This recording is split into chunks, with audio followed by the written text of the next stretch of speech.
Hello, my name is Sebastian Vermitsky, and you are listening to the Definitely Scripted podcast. Today's subject is the modern education system and its flaws.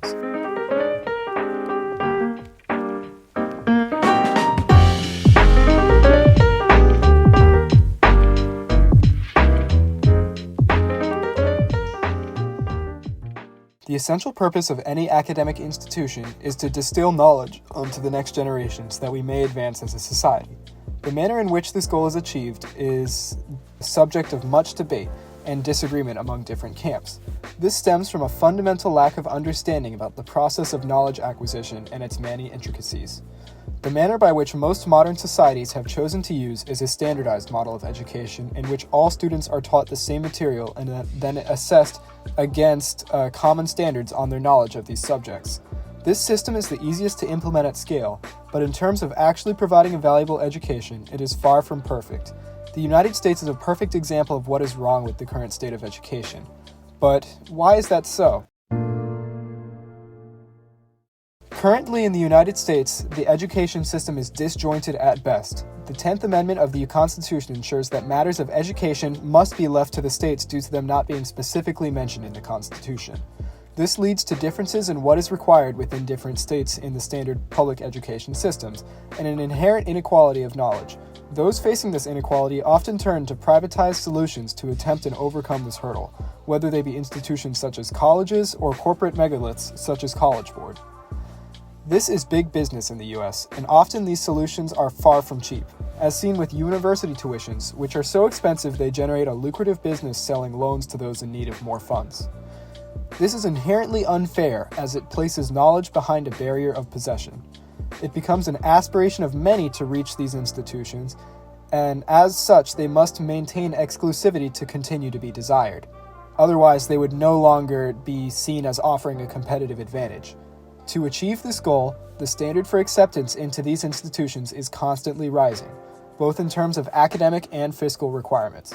College admission trackers, such as admissionsite.com, show that across the board, the chances of getting into any one college have more than halved on average since 2000. This only works to expand the inequity, as unequal opportunities further extrapolate the inequality of access to these places of academia. This is a positive feedback cycle with no end in sight, and it is fueled by nothing other than greed of these institutions. It is obvious that the logistical challenges of the modern system are rampant and inhibitory to the agency of the average person. But what about the actual process of information acquisition? How do we learn currently, and how should we be learning? This is a topic of mass debate, with questions such as, how do children best acquire content? What should they be learning? What format is best for them to acquire an understanding of the course materials? There are many complex variables at play. The problem with this debate is that it focuses on the efficacy of teaching students mandated content. A University of British Columbia study shows that the most effective manner of education requires a shift in perspective. The study shows that the most effective way to instill knowledge in children is to focus on their development as individuals, rather than their ability to retain specific facts and information. By doing such, the study finds that learning comes as a byproduct of the development of the child as an individual. This is counter to the current model of education, as in a standardized model, a child is assessed next to a predetermined standard of achievement that someone else has decided they should know. Under this system of education and assessment, a child is taught within the boundaries of expectations, and even if they exceed these, they possess no outlet to further progress.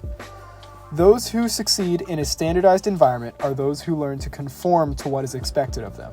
The manner of education is not conducive to the production of those who possess the capacity to further us as a society, as if they are taught to simply comply, they will never learn to push the boundaries of achievement by process of failure followed by successive innovation. This issue is only made worse by the fact that those that conform best are also those that reach the aforementioned higher institutions of education. Rather than this conformist model, one which focuses on the whole development of children, such as their self-confidence, which then weaves subjects in, would be much more effective.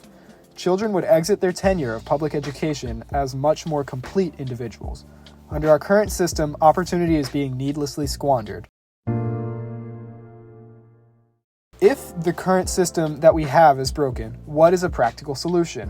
There is a long list of intangibles which cannot be practically addressed by any single standardized response. A better solution involves a systematic set of reforms that address the many issues present under a model of memorization. This would start with the training of teachers, as while policy may not be able to aid the individuals, well-trained instructors do have the ability to aid both intellectual acquisition and the development of character, such as shown in Learning and Teaching Strategies, published in The American Scientist, which shows that the foundation for effective teaching relies on adaptive application of course content to the individual within the classroom. Course content should be adjusted to fit this more adaptive model, along with a repertoire being built between student and teacher. The current model often requires memorization of specific bits of information rather than broad concepts and trends. A realignment to focus more on the latter would improve general understanding of topics for further application. An example of this would be the examination of history through the lens of broad societal trends of any given era, rather than memorization of certain figures and important dates from that era, as this would allow for a better understanding of the meaning and current application of this history, rather than the basic facts which made it up. The final change that should be made to reform education is the federalization of education. This would allow for students to have equal opportunities throughout the country in matters such as the ability to take advanced classes, such as AP classes, and would grant the appropriate funding to programs in lower tax brackets, which would otherwise receive less. An implementation of any or all of these solutions would significantly increase the quality and impact of education. Overall, the current system present in America is broken and needs to be fixed.